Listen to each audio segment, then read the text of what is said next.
The lake shimmered under the early morning sun, the water still and silent as if waiting for the day to begin. And there I was, standing at the edge of my dock, sipping coffee and admiring the quiet, unaware that this peaceful moment was about to spiral into a full-blown HOA drama worthy of a courtroom TV show. My boat, Liberty, wasn't just a watercraft. It was the reward for years of military service, long nights in engineering school, and a constant battle with homeowners associations across multiple states. Here, on my privately owned slice of lakefront paradise, I thought I had finally outrun the HOA madness, having purchased land specifically zoned to be outside their reach. Liberty was a masterpiece of engineering, a sleek black speedboat with 600 horsepower under the hood, GPS integration, and enough security upgrades to rival a luxury car dealership. I had just finished tuning the engine and setting the new anchor detection system when I noticed something odd. My boat wasn't at the dock. At first, I assumed it had come loose, but a quick glance around showed no signs of it drifting nearby. Heart racing, I ran to my security monitor inside the cabin, pulled up the footage, and there she was, Karen Sanderson, president of the Lakeview Shores HOA, dressed in pastel slacks and a pearl-trimmed cardigan, leading two of her HOA goons in the dead of night as they unhooked my boat and towed it away like smug pirates of suburbia. I watched, jaw clenched, as they loaded Liberty behind a pontoon and floated her off into the shadows.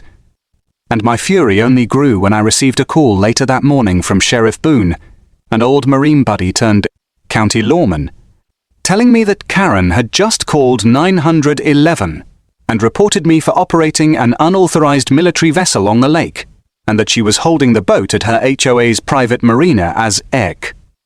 Evidence? She had not only stolen my boat, but she had the audacity to involve law enforcement under the delusion that she was doing some kind of civic duty. I grabbed my silver case, unlocked the tablet that controlled Liberty's systems remotely, and brought up her real-time GPS location. The sheriff, already laughing at the absurdity of the situation, agreed to join me in setting up a little surprise. Liberty wasn't just a speedboat. She was a fortress of technology with remote engine access, throttling controls, and a kill switch installed for security. As Karen paraded around the marina giving speeches to her HOA followers about maintaining order, she had no idea that I was watching every moment from the boat's onboard cameras. She stepped onto the driver's seat and proclaimed she would demonstrate how unsafe the boat was. That's when I toggled the override, and the boat suddenly jumped to life, engine roaring, full throttle engaged. She screamed, conned to the wheel, and took off like a torpedo, zigzagging across the water with zero control, as Boone followed in his patrol boat with sirens wailing. She didn't know how to slow it. This audio was created with Podcastle.ai. Patrol boat with sirens wailing. She didn't know how to slow it down. Didn't know the engine was fully controlled by me now, and she definitely didn't know that Liberty was about to run out of lake. I killed the engine mid-chase, causing her to drift to a slow, embarrassing stop right near Boone's boat, where he arrested her on the spot for grand theft, misuse of emergency services, and criminal stupidity. The entire scene was streamed online, thanks to Liberty's dashcam, and by the time I got back to my dock, people from all over the county were cheering me on virtually. But Karen wasn't done yet. The next day, she started spinning the story on the HOA forums, claiming she was the victim, that she had intercepted an illegal watercraft, and that she was acting in the community's interest. I responded not with rants, but with evidence. Security footage, timestamps, public zoning maps, and the county records showing my dock was legally built, and my boat fully registered. Still, Karen doubled down, organizing a community safety meeting at the Lakeview Shores clubhouse, complete with flyers, a slideshow, and a rented microphone.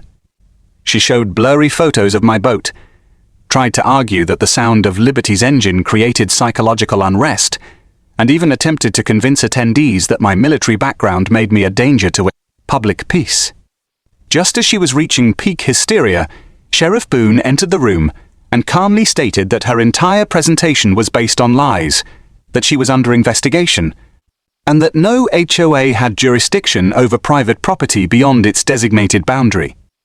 Karen stood frozen, mouth open, as the crowd slowly began to realize they'd been manipulated by a woman whose authority extended only as far as her newsletter.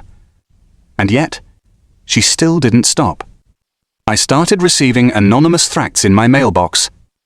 My dock was vandalized, nothing major, just petty graffiti and scattered trash, the HOA version of a drive-by. So I responded the way I always do, by upgrading. I installed motion sensor cameras, laser trip alarms, and reinforced my boat's storage gate with a fingerprint scanner. The next time Karen tried sneaking back in under the cover of darkness with a flashlight and a clipboard, she tripped the alarm, flooded the area with lights, and got caught on 6 different cameras, each from a different angle. I compiled the footage into one seamless reel, titled it Karen Returns, and posted it online with GPS coordinates and timestamps. It went viral within 24 hours. Local news picked it up, and before long, the county was forced to investigate the Lakeview Shores HOA for harassment and misuse of authority. Karen was suspended pending review, and her fellow board members, most of whom were just as surprised by her antics, voted to remove her entirely.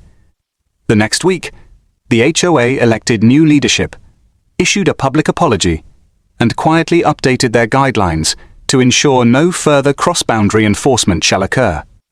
I didn't even have to speak at the hearing.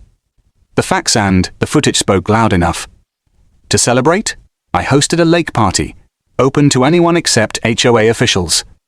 Liberty sat at the dock, freshly waxed, American flag mounted proudly, and a new nameplate across the stern, Karen-proof edition. As the sun dipped below the trees and laughter echoed across the water, I leaned back in my deck chair, watching the calm ripples across the lake, and thought to myself how peaceful life could be once you outrun the HOA. Even with Karen voted out and her smear campaign falling apart, she managed to be a thorn in my side for a little while longer, like a bad update that keeps trying to reinstall itself. One of her last acts as HOA president had been to file a nuisance complaint with the county zoning board, alleging that my boat, dock, and weekend gatherings violated ambient noise thresholds, whatever that meant. Of course, it didn't go anywhere. This audio was created with Podcastle.ai. Whatever that meant. Of course, it didn't go anywhere. The complaint was thrown out within minutes by a county clerk who'd already seen the viral footage, and, if the look on his face said anything, thoroughly enjoyed it.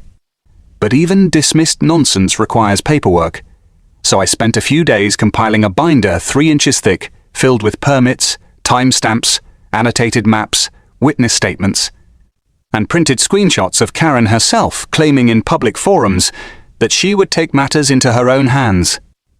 The last few pages were screenshots of community members thanking me for standing up to her. After I turned it in, the clerk flipped through it like a bedtime story and said, "She really messed with the wrong lake guy, huh?" I just smiled and told him Liberty wasn't just a boat, she was a boundary, and Karen had crossed it. A week later, I received an invitation to a lake-wide town hall, organized not by the HOA, but by a coalition of property owners tired of the nonsense. They asked me to speak about property rights, off-grid privacy, and how to defend yourself legally when overreach comes paddling up to your dock in capri pants and a sense of entitlement. I agreed, mostly because they promised barbecue and free beer, but also because I knew how many people needed to hear it. I told the story from Karen's first note about my flag being too political, all the way to her aquatic getaway gone wrong. The crowd roared with laughter, not just at the absurdity, but at the relief of finally being able to talk about it without fear of fines. One guy in the back raised a beer and shouted, "To Liberty!" And the whole group echoed him. That was the moment I knew the tide had turned. HOA Karen had made a fatal mistake. She thought power meant control. What she didn't understand was that real power comes from knowing the law, respecting your boundaries, and having the receipts to back it up when someone tries to bulldoze their will over your property line. In the weeks that followed, Liberty became a symbol of sorts. People from neighbouring towns started asking if they could stop by to take pictures with the boat. Someone started selling t-shirts with a silhouette of Karen clinging to the steering wheel, hair flying in the wind, under the words, "Full Speed Justice." I didn't make a dime off it, but I didn't care. The community had found its voice. Even Boone, the sheriff, got in on the fun. He started calling her Captain Karen over coffee one morning at the station, and nearly choked on his donut when I handed him a custom mug that said the same. Karen, on the other hand, went quiet. For months, there were no sightings, no emails, no new posts in the Lakeview Shores forum. Some say she moved to Florida. Others claim she's still around, watching silently, waiting for the right moment to file another baseless complaint. But I knew better. Karen had been sunk by her own ego, and once you crash at full speed in front of a live-streamed audience, there's no floating back to the surface. Life returned to normal, better than normal, with the HOA restructured and the new board focusing on actual community issues like invasive algae and dock maintenance. There was a sense of peace that hadn't existed before. Neighbours actually waved now. People brought food to one another. A few even asked me for advice on how to legally install their own docks or solar systems without getting hassled. I didn't mind. I was happy to help, happy to live in a place where common sense had finally overtaken power-tripping policy. And through it all, Liberty remained tied to the dock, polished and ready, her onboard systems upgraded one last time with satellite tracking, a water anchor remote, and a custom welcome screen on the dash that read, "System armed. No Karens detected." I still remember the first time I took her back out after it all. Just me, the lake, and a throttle waiting to roar. I opened her up just past the no-wake zone, water spraying behind me like white fire, the wind howling past my ears. And as the sun blazed overhead and the shoreline blurred at the edge of my vision, I smiled and thought about the moment it all changed, the moment Karen thought she could take something that didn't belong to her, and the world responded by watching her fail in real time. I slowed Liberty to a cruise, turned back toward the dock, and felt that peace I'd been chasing ever since I left the chaos of military life. I had fought a battle, one not of bullets and bombs, but of bylaws and absurdity. And I had won not by fighting fire with fire, but with facts, patience, and a little remote-controlled payback. It wasn't about revenge anymore. It was about proving that no one, not even the most determined Karen in a 3-mile radius, could rewrite the rules when you already had the manual, the receipts, and the sheriff on speed dial. And with that thought, Liberty slid silently into her berth. The water calm once more, the air still, and for the first time in a long time, everything felt exactly the way it was meant to be. It had been 4 quiet months since Karen's spectacular fall from grace, and Lakeview had never felt more peaceful, as if the entire shoreline had exhaled after holding, quote, its breath for too many years. And I was finally living the kind of slow, satisfying life I'd worked for days spent on the water, evenings around the fire pit, and not a single HOA notice duct-taped to my gate. Liberty was in top shape, sleek as ever, her systems updated with a fresh firmware patch I coded myself, just in case some distant cousin of Karen tried anything funny, though to be honest, I figured the era of HOA theatrics was finally over. I was wrong. It started with a stranger, a man in a navy windbreaker with mirrored sunglasses and a clipboard, standing at the edge of my dock one Tuesday morning like he was posing for a crime procedural. I'd never seen him before. He wasn't from around the lake. He had that government-issued stiffness, the kind of guy who walked like every step was measured and filed. I stepped out onto the porch, coffee in hand, and called out, "Can I help you?" He turned slowly, expression unreadable, and said, "You the one who owns the vessel called Liberty?" I nodded. "That depends. Who's asking?" He introduced himself as Agent Martin, some kind of private investigator hired by an interested party to perform a property verification and compliance inspection. That alone was a red flag. Nobody used that kind of legal jargon around here, unless they were trying to intimidate someone. I asked to see his credentials. He hesitated. I asked again, more firmly. He handed me a laminated ID badge that looked like it had been printed from a template. I flipped it over, checked the issuer, and sure enough, it wasn't from any agency I recognized. "This is private," I said. "You're trespassing." He didn't flinch. "You'll want to reconsider that. We have reason to believe this property may be subject to new shoreline compliance regulations under review by the state." That's when I realized someone. This audio was created with Podcastle.ai. That's when I realized someone, somewhere, was trying to come after me, not with direct attacks like Karen had, but through quiet, paper-thin manipulations, trying to pull the rug out from under my foundation without making a sound. I told him to leave and made it clear I had everything on camera. He left without another word, but not before snapping a few photos of Liberty, my dock, and even my satellite dish. It didn't take long to trace him. A few calls, a favor from Boone, and some light online digging revealed that Agent Martin wasn't from any regulatory board.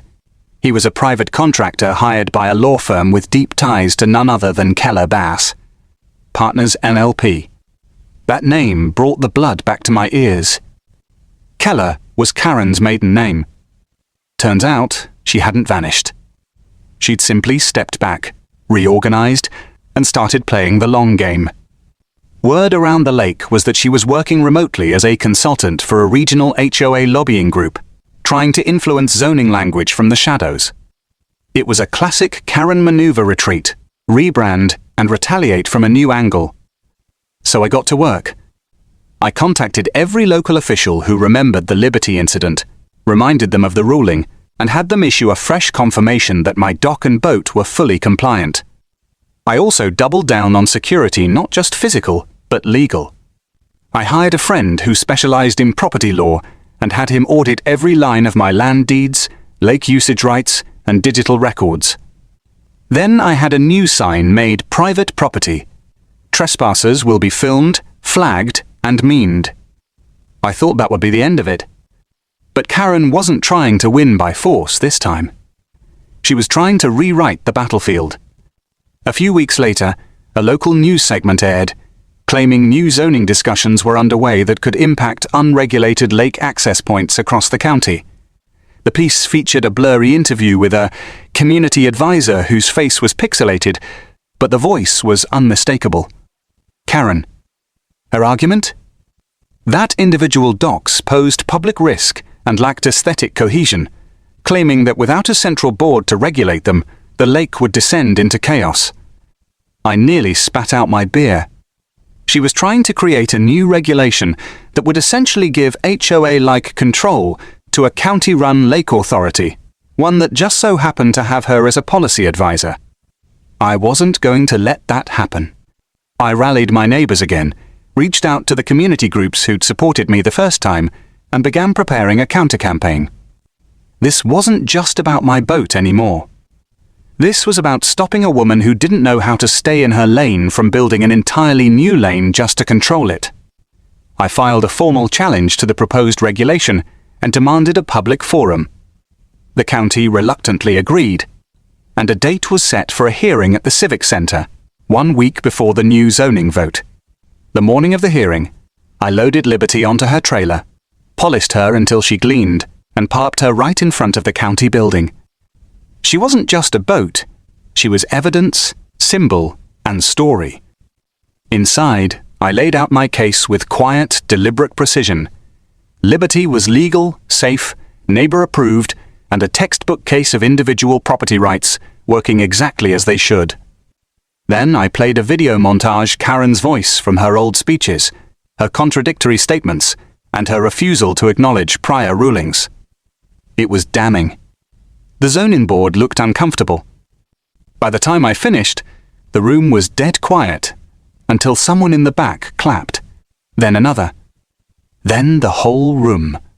The board voted unanimously to table the regulation indefinitely, citing conflict of interest and public opposition.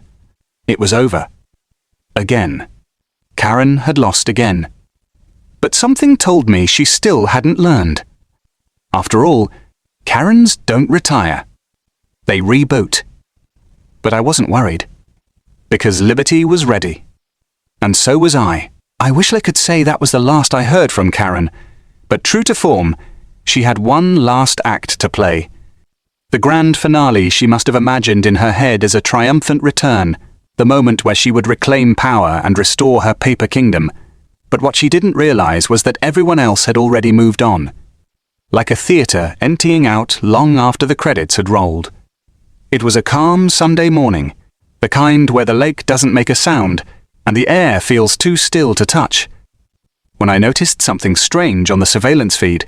A rental truck parked just outside the easement near the edge of my property, and out stepped none other than Karen Sanderson herself, wearing all black like she was staging a commando operation instead of trespassing on private land.